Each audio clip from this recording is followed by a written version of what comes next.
You're listening to The Jacob Valk Show. He's breaking down the latest and greatest in sports as only he can. Follow him on Twitter at RealJacobValk. Here he is, Jacob Valk. Hello,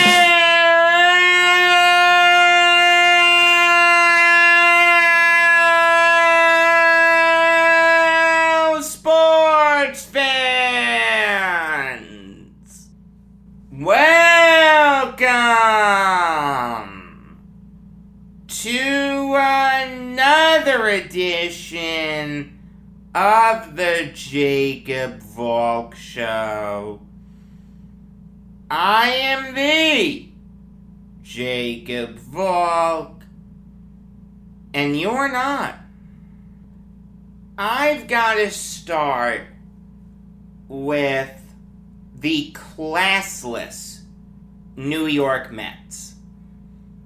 And there is no other word to describe their behavior. That team, that organization, that franchise is nothing short of classless. By now, you should know what Javier Baez said as an explanation for why he gave the thumbs down after he hit a go-ahead home run yesterday. If you've been living under a rock, basically Baez said that that's a thumbs down to the fans, to the people who boo him. Francisco Lindor also joined in that wonderful celebration.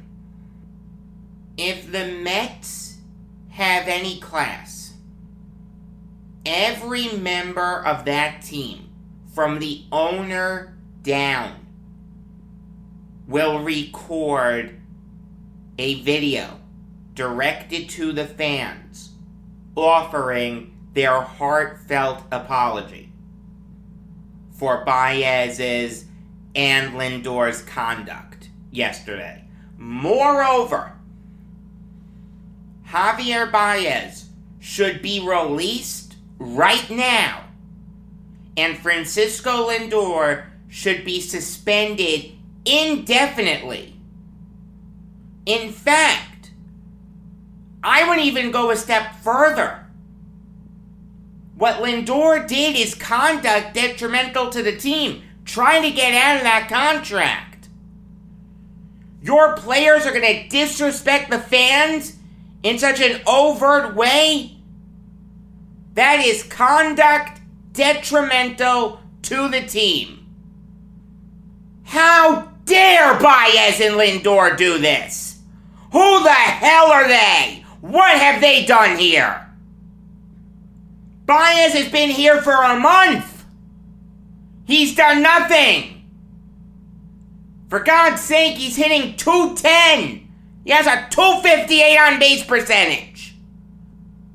And he wants the fans to get off his back? He thinks it's wrong for the fans to want more after they give up Pete Crow Armstrong to get him? Francisco Lindor, the $300 million man, is hitting .224. He only has 11 home runs. If you don't think the fans have a right to be upset with you, you, sir, are an idiot. If I was a Mets fan, I'd be booing them every time they came to bat. The Mets trade Ahmed Rosario and Andres Gimenez for Lindor and Carrasco. What the hell have they done? They give up Pete Crow Armstrong for Javier Baez. Look at where the Mets are. They are 4 games under 500. According to Baseball Reference, they have a less than 1% chance of making the playoffs. And you don't think the fans have a right to be upset? These Mets fans that schlep out to Citi Field, that turn on the games during a lost season, should be commended. They should be given their money back. All the season ticket holders should be given a freaking medal. And you're gonna crap all over them? There's no question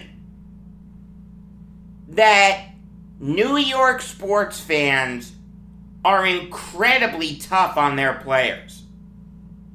Giancarlo Stanton's first game as a Yankee, he laid an egg. He got booed. Derek Jeter, when he was in a slump once, he got booed. There's no question that the fans in this town are incredibly harsh. There's a reason that there are a lot of players that are good elsewhere that just can't make it here. Sonny Gray, Ed Whitson, AJ Burnett, the list goes on and on and on. It's a tough place to play. There's no question. But when you come here, you need to know that.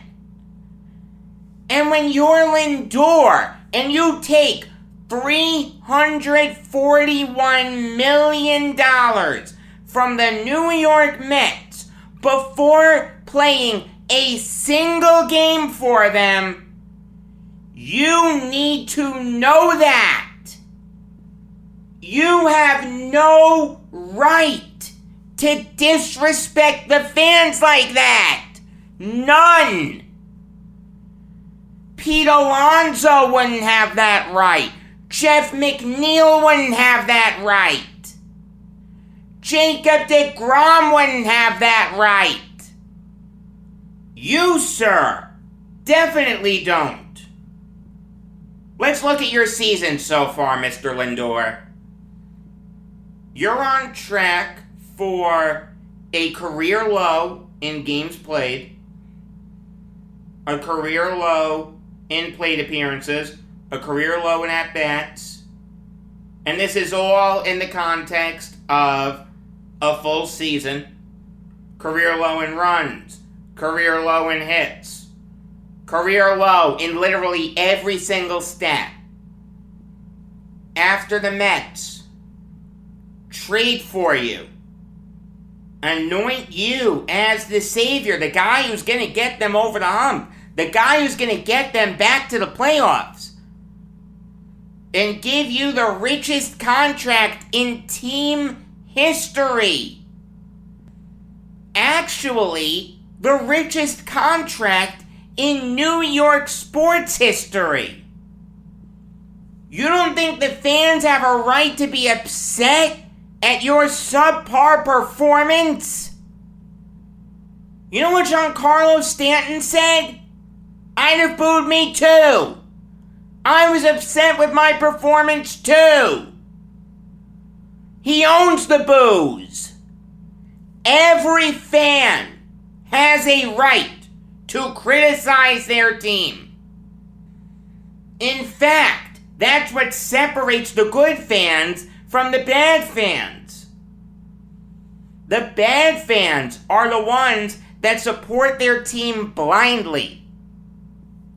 Oh, my team just gave up this great player for peanuts. Oh, but it's okay. They know something that we don't. You know, this guy wasn't really that good anyway, and this prospect, oh, he's gonna work out, let me tell you. Poppycock!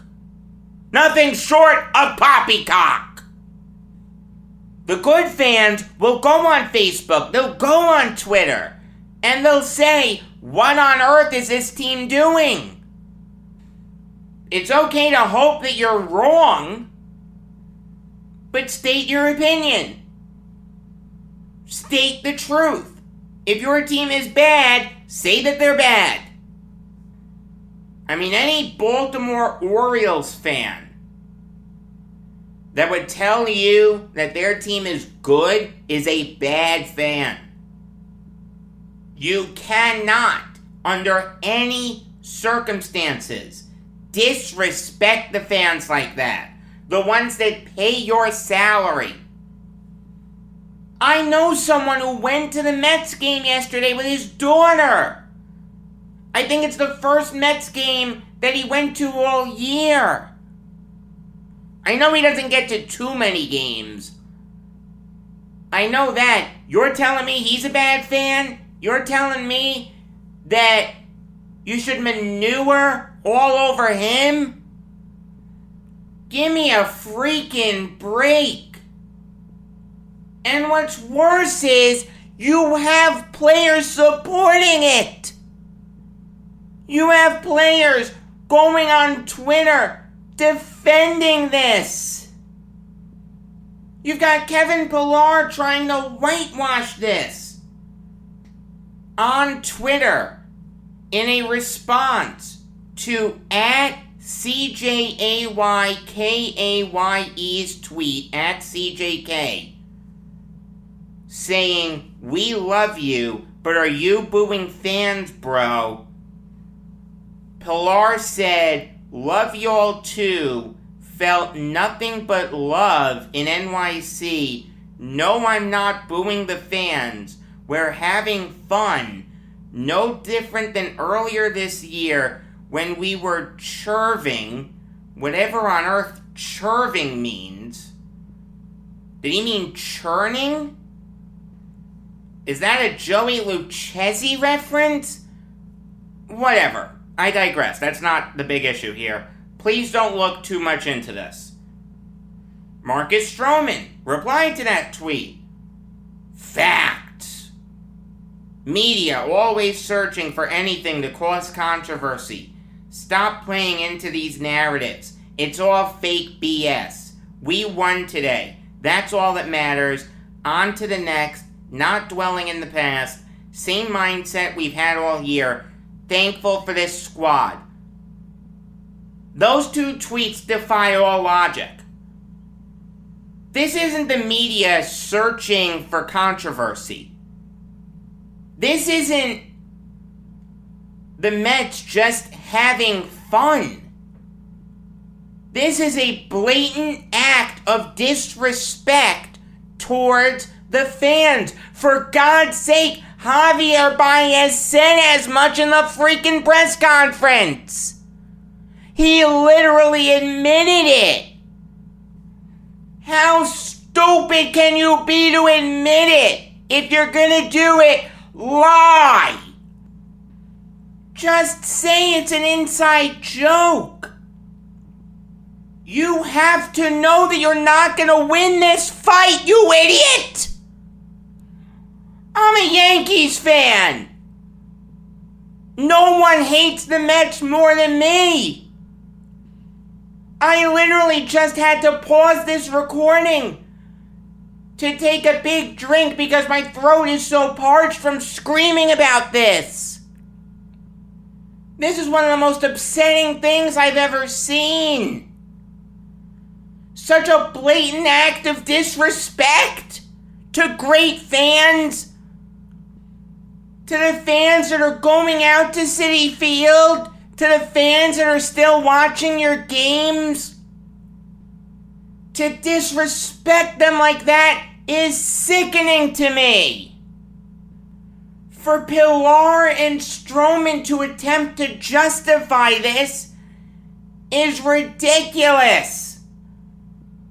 For Taijuan Walker to make light of it on Twitter with the laughing emojis is ridiculous.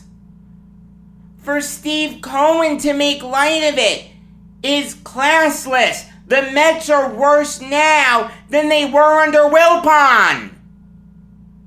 The Wilpons you knew weren't good owners for this city. They put in a lot of money, but not enough money for New York fans.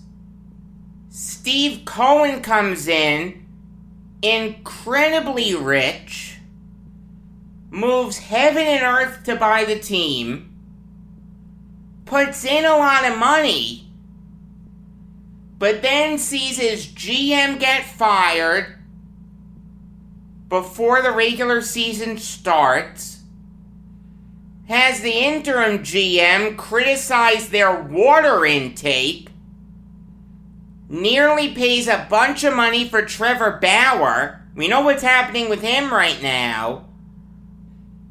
And now this?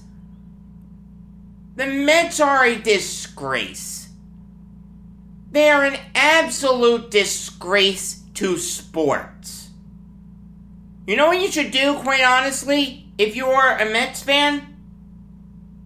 Use this as an opportunity to leave the team. You know what? This is the last time you're going to crap on me. This is the last heartache that you're going to impose on me. I can deal with the losing on the field. I sign up for that as a sports fan. Your team's not going to win a title every year. But this is the last straw. I'm done supporting this team. I'm not going to buy any more jerseys. I'm not going to go to any more games. I'm not going to watch any more games. I'm done. No one would begrudge you for that. Why on earth would you support a team that has its players disrespect you like that? Sandy Alderson put out a strong statement. It's a start. It's not enough. Send a stronger message. Release Baez now. You're gonna let him walk in free agency anyway. You're not gonna get a draft pick for him if he signs elsewhere since you traded for him at the deadline. There's no point in having him around. He's the ringleader. He's the head of the snake. How do you kill a snake? By chopping off the head. Release Baez now.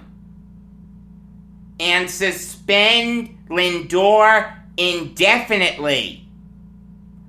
Talk to Pilar, talk to Stroman, talk to Walker, talk to all the other players, and say, you will not, under any circumstances, disrespect the fans like this. Every Mets player should now have to make a charitable donation. For whatever one game check is, donate that amount to a charity. Because you don't deserve their money. Realize the fans pay your salary. The owner doesn't. The fans pay your salary by buying tickets, by buying merchandise, by buying concessions, for watching your games on TV. If you're going to disrespect them like that, that's fine. You don't need their money. Donate a game check to a charity of your choice.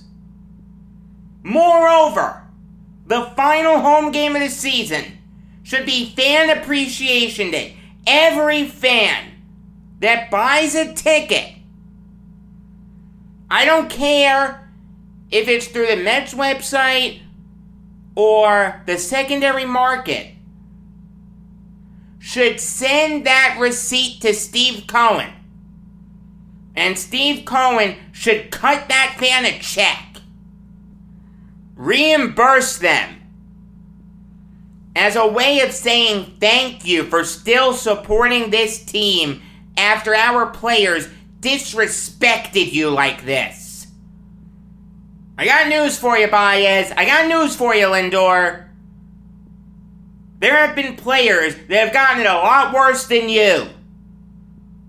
Luis Castillo got it worse. Oliver Perez got it worse. A-Rod got it worse. Stanton got it worse. None of them did anything like this. If the Mets have a brain in their head, they will use this incident as a way to get out from Lindor's contract. because it's clear that he cannot handle New York. It is clear that that contract is going to be an albatross for a long time.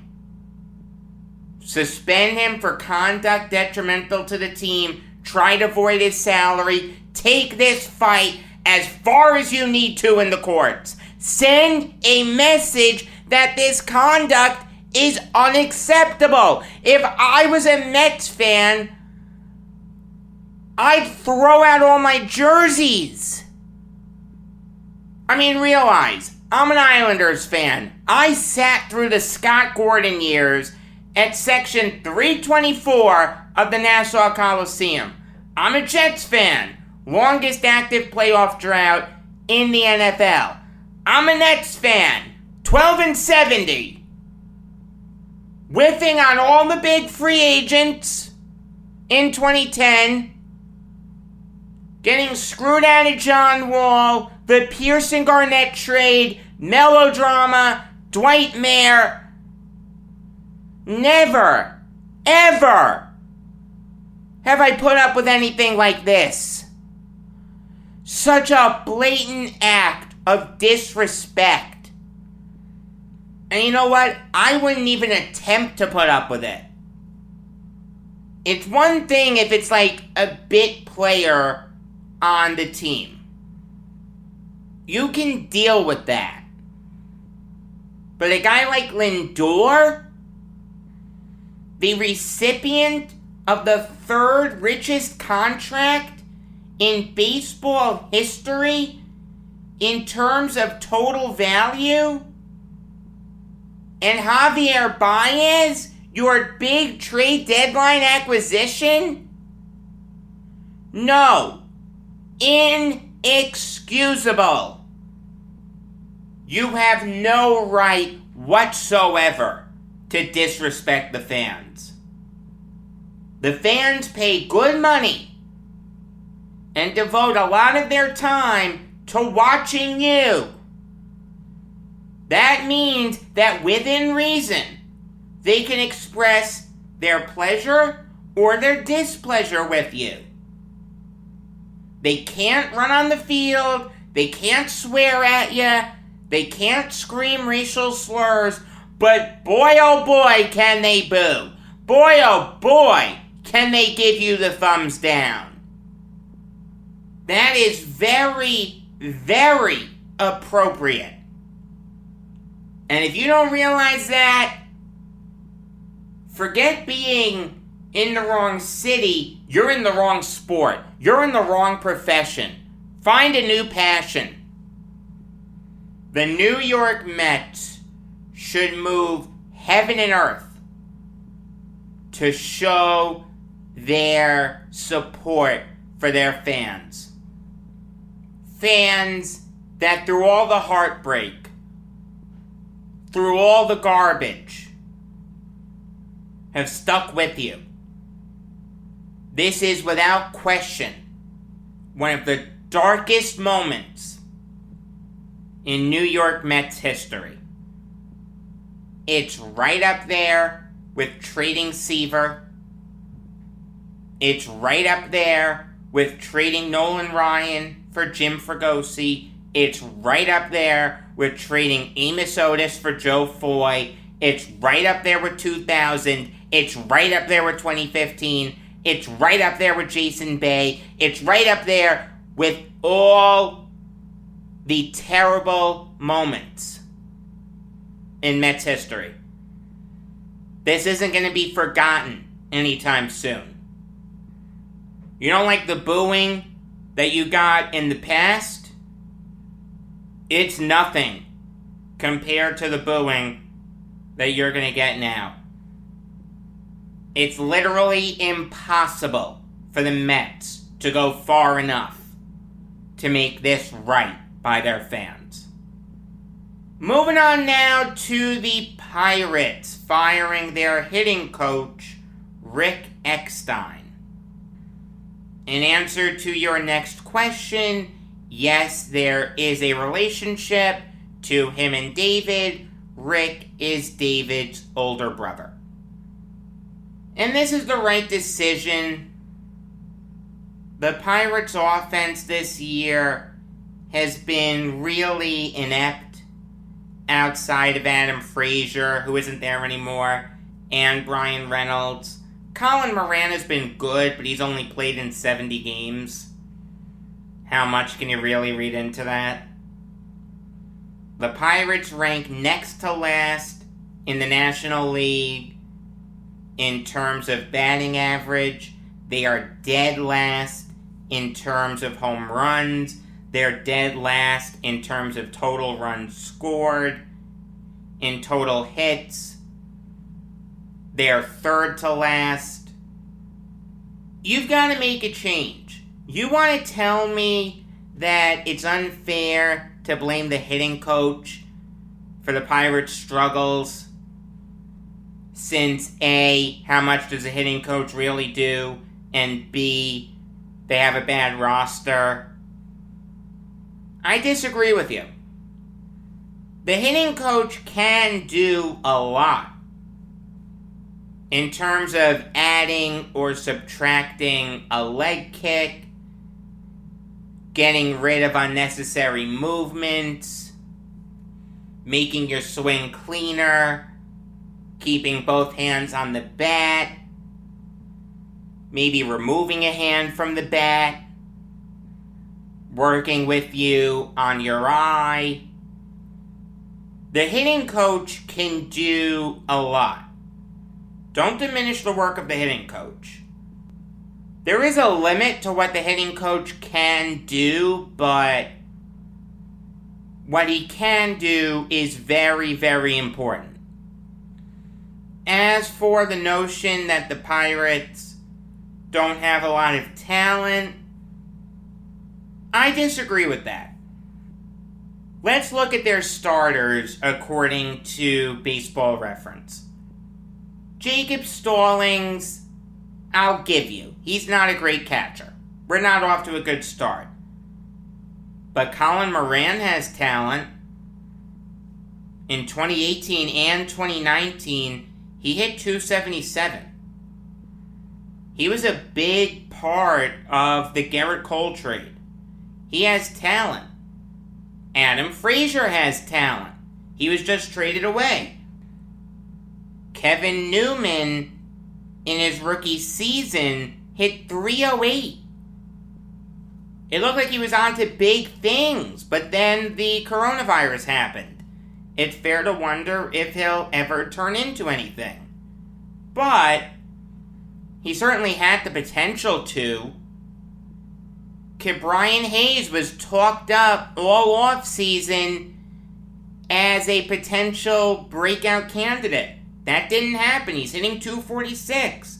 He got hurt. I should know. He was on my fantasy team. Ben Gamel's nothing special. I'll give you that. But Brian Reynolds was an all-star this year. And Gregory Polanco, in the past, has put up good seasons.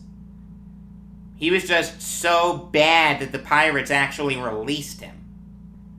Moreover, you look at a guy like Wilmer Defoe, he's a solid utility infielder.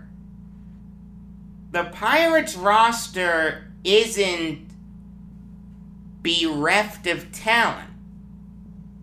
They just need a hitting coach that can help them out. That's not Eckstein. Maybe it's Christian Marrero, their assistant hitting coach, who presumably will take over for Eckstein for at least the rest of the season. Maybe Derek Shelton will look to bring in somebody else. This is the right decision by the Pirates. They needed to make a change. I like this move. Alright, now I'll give you some NFL Valk talk. And I'll start with my beloved Jets trading the 49ers 6th round pick to the Texans in exchange for Shaq Lawson. The Jets got the Niners' 6th round pick in advance of last year's trade deadline because they traded Jordan Willis to the Niners. If Vinnie Curry and Carl Lawson are gonna get hurt, replace them with another Lawson. It does make sense. In all seriousness, I actually really like this move. This move makes a ton of sense. The Jets needed to add some reinforcement on their D-line. It's bad enough that Carl Lawson gets hurt, but then Vinnie Curry retires because of blood clots. All of a sudden, that D-line looks really thin. How much faith can you have in Bryce Huff? How much faith can you have in Ronald Blair? You want to tell me you want to give Jabari Zuniga a chance? I'm okay with that, but realize he had a terrible year last year. According to Pro Football Focus, he was the Jets' 3rd worst defender last year, ahead of only Bryce Hager and Alec Ogletree. Zuniga had a 33 overall grade. You can do better. Shaq Lawson, last year for the Dolphins, had a 70.9 overall grade, excluding his rookie season of 2016. He has never had a Pro Football Focus grade of under 65. That's really good. I mean, Lawson's 27 years old, so he's in the prime of his career. He was the 19th overall pick in 2016 out of Clemson by the Bills, so he has a first-round pedigree, which I like. There's no question that he's not going to be able to replace Carl Lawson fully, but the other Lawson will do a solid job. I'll tell you, in 2019 he had 7 sacks. Last year he had 5. This D-line now, with Shaq Lawson, Quinnen Williams, Foley Fatukasi, and John Franklin Myers, actually looks solid again. Not as good as it once was. It's definitely going to take a hit by not having Carl Lawson, but I'll tell you, you can make a very strong argument that Shaq Lawson is better than Vinnie Curry. To give up just a 6th rounder for Shaq Lawson makes perfect sense. Great job by the Jets. They easily win this trade. Don't stop now. Be active, adding talent. Realize, cut down day is tomorrow. There's going to be a lot of talent hitting the waiver wire soon. The Jets have the 2nd waiver priority, behind only the Jacksonville Jaguars. Use it, Joe Douglas. You want to add some O-line depth? I'm fine with that. You want to add some linebackers? I'm fine with that. You want to add some corners? I'm definitely fine with that. Don't stop now. Keep being aggressive. This is a really good move for my beloved Jets. Moving on now to the Jaguars, trading Gardner Minshew to the Eagles in exchange for a conditional 6th round pick. It could turn into a 5th in at least half of the Eagles' snaps in 3 games. This is a fantastic move for the Eagles. This really may be one of the best trades of the offseason. Think about the Eagles' quarterback depth chart. It was Jalen Hurts, Joe Flacco, and Nick Mullins. Mullins was absolutely dreadful this preseason. He actually just got cut. No one's going to be mistaking Joe Flacco for a Super Bowl MVP anytime soon. And Jalen Hurts isn't that good anyway. I honestly think that Gardner Minshew is the best quarterback on the Eagles roster right now. I mean, it's kind of funny. I have a friend. His name is Nick. Not Nick Warnberger. Another Nick. He loves Gardner Minshew. He believes in Minshew mania. He thinks that he can be a really good quarterback in this league. I gotta tell you, I understand why. Forget about the record. Minshew completed 66.1% of his passes for 2,259 yards and 16 touchdowns. He threw 5 interceptions. He only played in 9 games. I mean, that's really good. That's actually solid. And if you look at what he did his rookie year, when he threw for over 3,200 yards and 21 touchdowns, you can see that Minshew actually has a little bit of talent. I mean, he's only 25. Is the jury really out on him? Can you sit there with 100% confidence and tell me that Gardner Minshew will not make it in this league? Because I can't tell you that. I actually think Minshew could make it in this league. I mean, let me tell you, if I'm Nick Sirianni, I'm starting Minshew week 1. I think that Gardner Minshew is a better quarterback than Jalen Hurts. There's no question about that in my mind.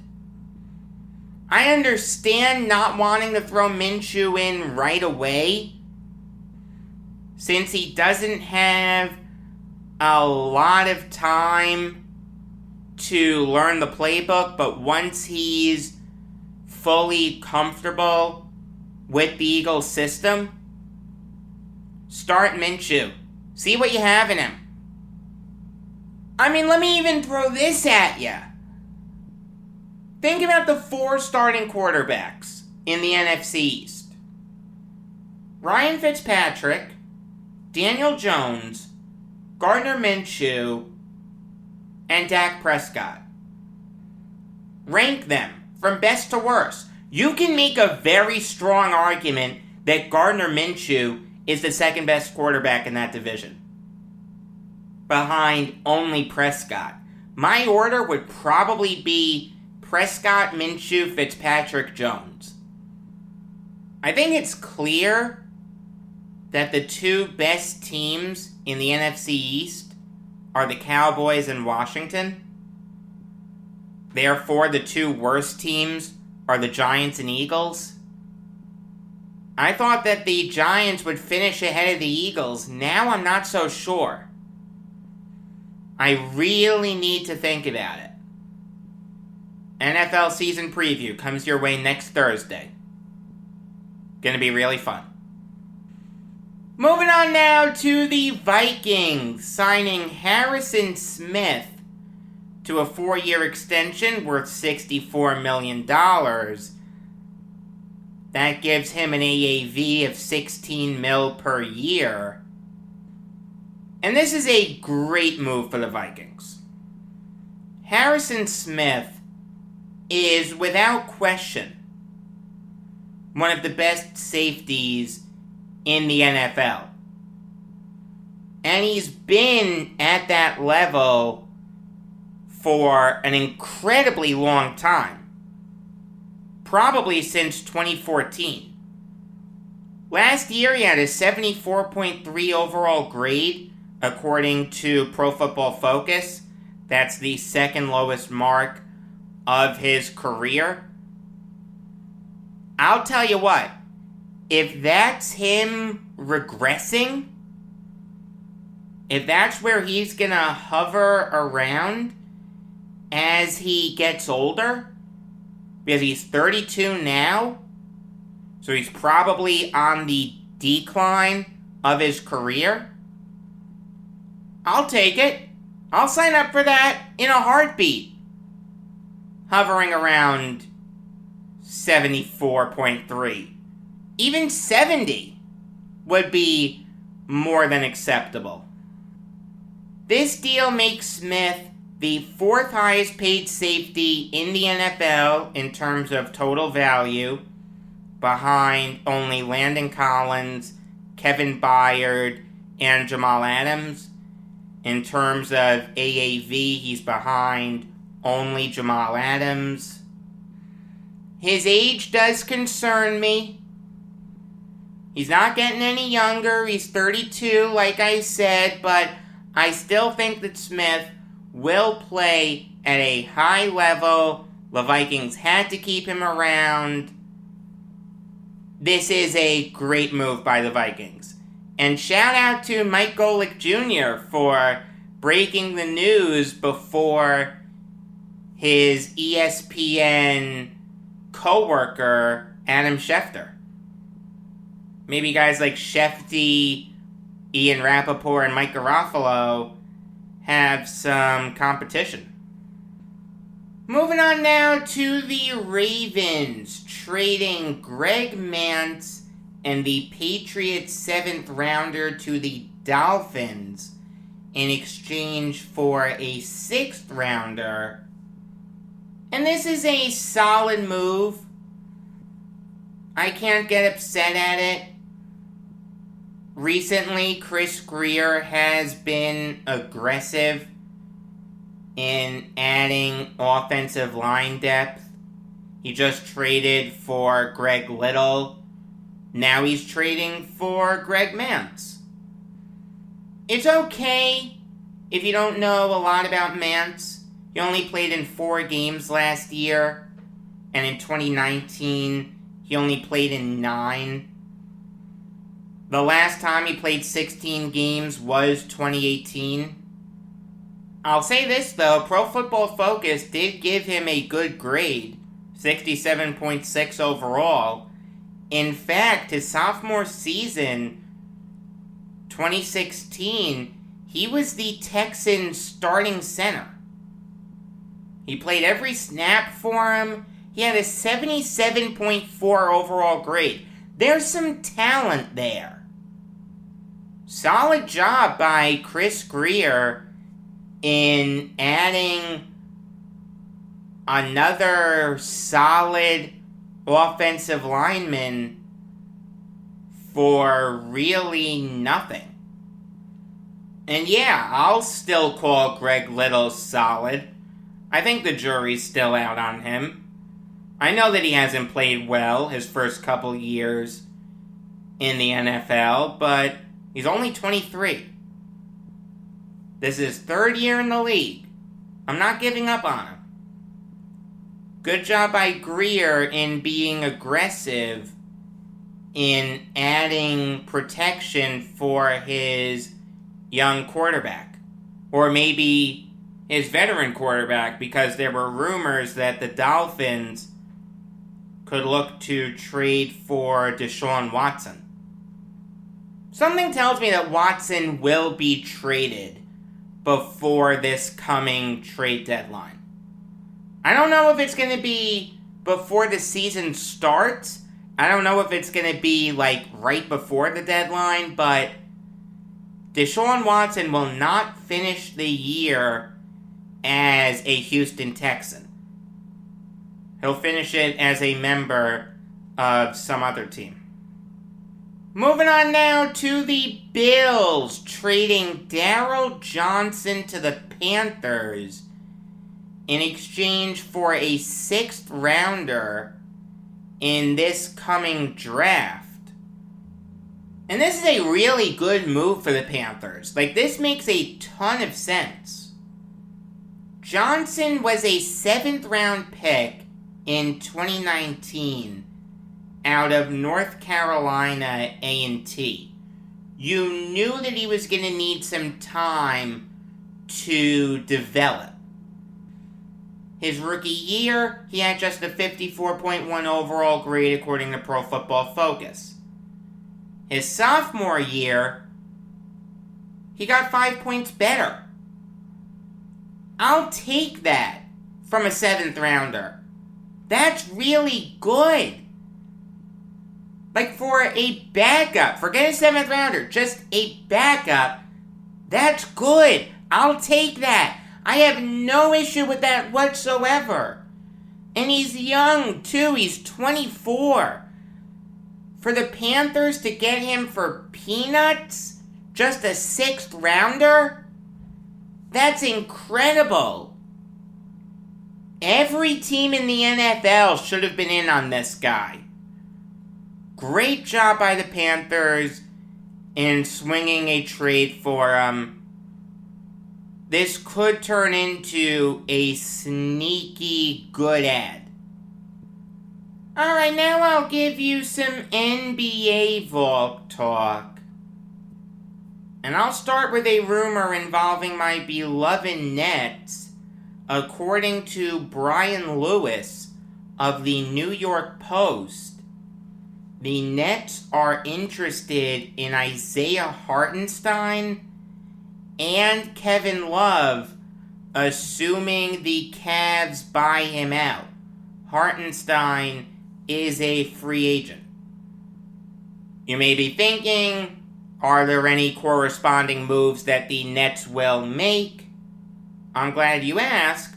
According to Shams Charania and Alex Schiffer of The Athletic, the Nets and Deandre Jordan are working on a buyout. Now, it's important to note that Adrian Wojnarowski of ESPN said that Kevin Love does not want to be bought out. And I'll say this. A Kevin Love for DeAndre Jordan trade does not work according to the NBA trade machine. The Nets would need to attach Joe Harris to make that work. There's no way on this earth that I want the Nets to trade Joe Harris for Kevin Love. I'm open to trading Harris, just not for Kevin Love. I'll say this, though. If we're having fun with the NBA trade machine, this trade works. The Nets get Kevin Love and Colin Sexton, who we've heard mentioned in trade rumors, whereas the Cavs get Joe Harris, DeAndre Jordan, and Javon Carter. I wouldn't mind that trade, as a Nets fan. I'd do that trade in a minute. But let's focus on Hartenstein, Love, and Jordan. Isaiah Hartenstein would actually make perfect sense for the Nets. I like Hartenstein a lot. When given the opportunity, he played really well for the Cavaliers. I thought it was a really bad decision for the Cavs to let him go. They had to because they had such a glut of centers in drafting Evan Mobley and signing Jared Allen to the big contract, but Hartenstein is a quality player. I'll take him on the Nets in a minute. He's young, he's 23, he's an old school center, he can score in the interior, he's a good rebounder, good defensively. I like Hartenstein. He'd make perfect sense for the Nets. As for Kevin Love, yes. Oh my God. Yes. Get him to Brooklyn. I actually know that Kevin Love spent some time in New York during the offseason. He was at a couple Islanders playoff games along with his wife, Kate Bach. And may I speak for every man, Kevin Love, you are a lucky person that you are with Kate Bach. I understand that Love has injury concerns, and he'll never be the player that he was earlier in his career. But he can still stretch the floor, which the Nets love in their power forwards. He can score in the interior. And here's the most important thing, he can still rebound. If you were to actually write down on a piece of paper what the Nets need, it would look something like Kevin Love. He's not a good defender. Kevin Love has never been a good defender. But at this stage of free agency, you're probably not going to find any great defenders. Also, I'll say this. The Nets added some solid defenders already in James Johnson and DeAndre Bembry. So focus on the other need, rebounding. Yeah, get Kevin Love. That would make perfect sense. I don't know if him and Kyrie Irving still talk, but if I'm Kyrie, I'm texting Love, hey, take a buyout. Get yourself to Brooklyn. Let's win another title together. Here's the thing. You can make a very strong argument that Kevin Love could start for the Nets. Think about this starting five. James Harden, Kyrie Irving, Kevin Durant, Kevin Love, and Blake Griffin. If you want to flip-flop Griffin and Love, you can. And on the bench, you'd have Patty Mills, Bruce Brown, Joe Harris, James Johnson, and Nick Claxton. That sounds really good to me. In fact, if you wanted to do something where Claxton entered the starting lineup, you could move either Love or Griffin to the bench, have that person be the backup 4, and then Day'Ron Sharpe becomes the backup 5, which I'd have absolutely no problem with. Or it could be Isaiah Hartenstein. Whoever. As for DeAndre Jordan, good riddance. It's interesting to hear that he's closing in on a buyout, since there was a report that came out earlier in the offseason that the Big Three really wanted him to stay. Obviously, they have a lot of pull within the organization. So if they go to bat for someone, Sean Marks has a tough time saying, yeah, we're going to pay to get rid of him. Having said that, though, if the Big Three gave Marks their blessing, yes, buy Jordan out. That makes perfect sense. It's clear that he doesn't have a place on the Nets going forward. It should have worked. If you were to write down on a piece of paper what the Nets really needed, it would look a lot like DeAndre Jordan in his prime. The thing is, though, he's incredibly past his prime. Now, I'll say this. There was a report from Ramona Shelburne of ESPN that was echoed by Jake Fisher of Bleacher Report that said that if Jordan hits free agency, he could go to the Lakers.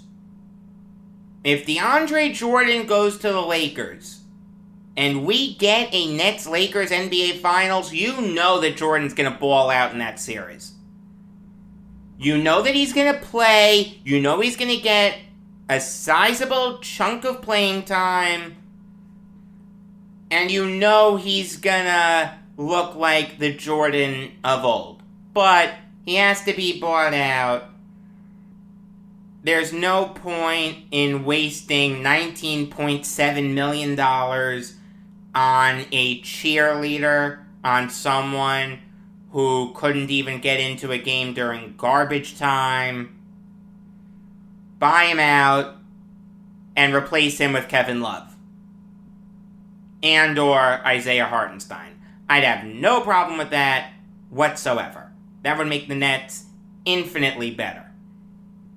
Speaking of the Lakers, they actually did bring in a reinforcement. This is official. Rajon Rondo is going back to the Lakers.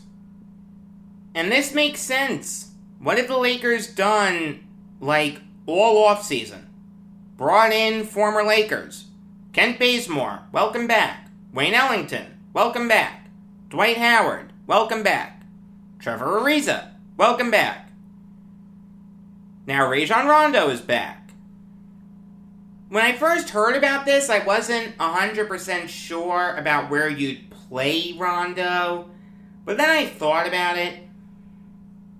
You could run a starting lineup of Westbrook, Ellington, LeBron, Melo, and Anthony Davis. And on the bench, you could have Rondo, Nunn, Monk, Ariza, and Howard. Yeah, Bazemore gets squeezed out of the rotation, but I'm not crazy about Bazemore anyway. So I have no problem replacing him with, in essence, Rajon Rondo. I mean, I like Rondo.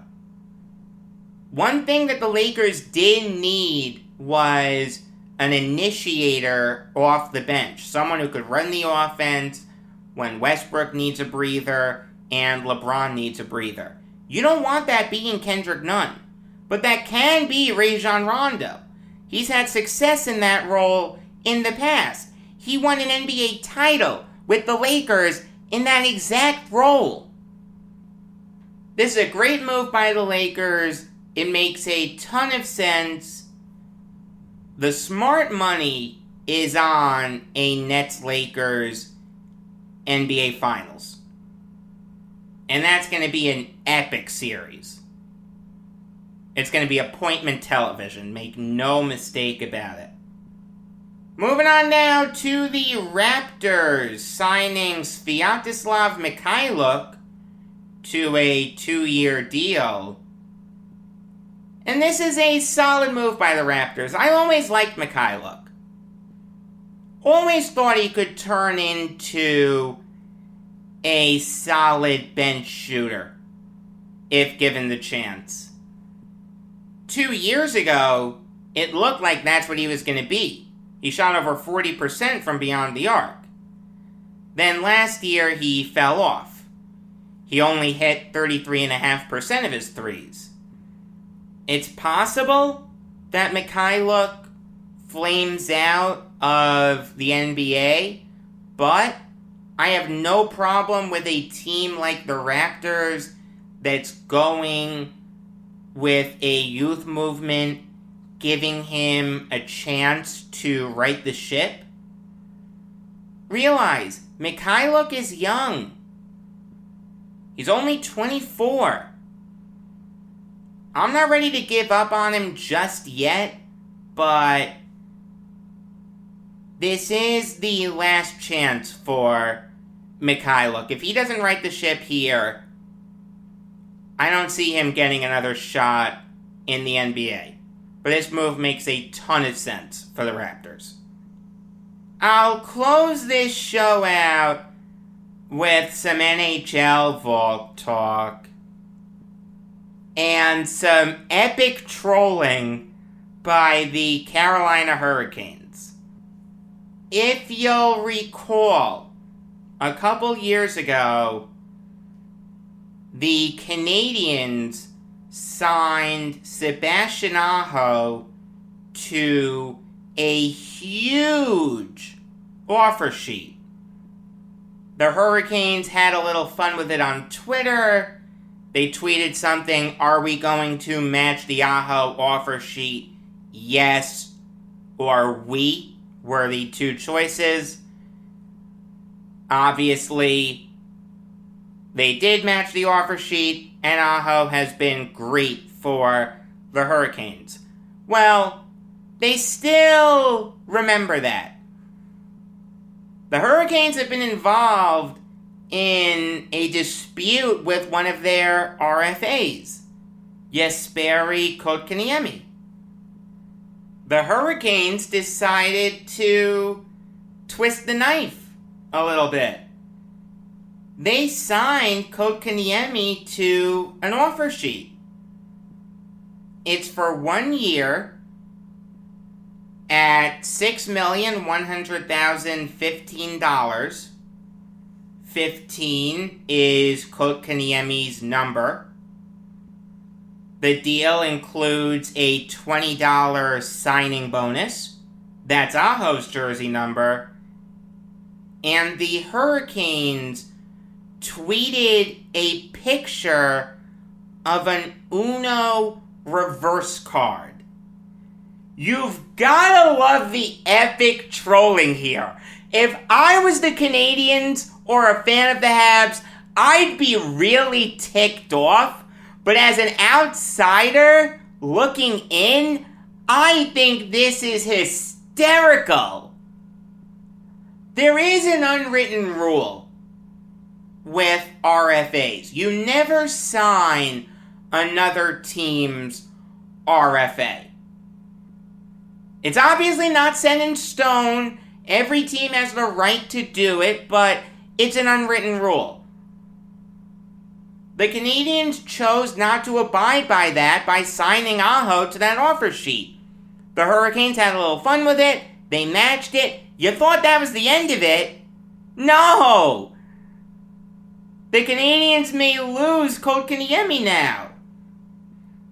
I mean, the Canadians are going to have a tough time matching this. According to capfriendly.com, at this very moment, they are over $2 million over the salary cap.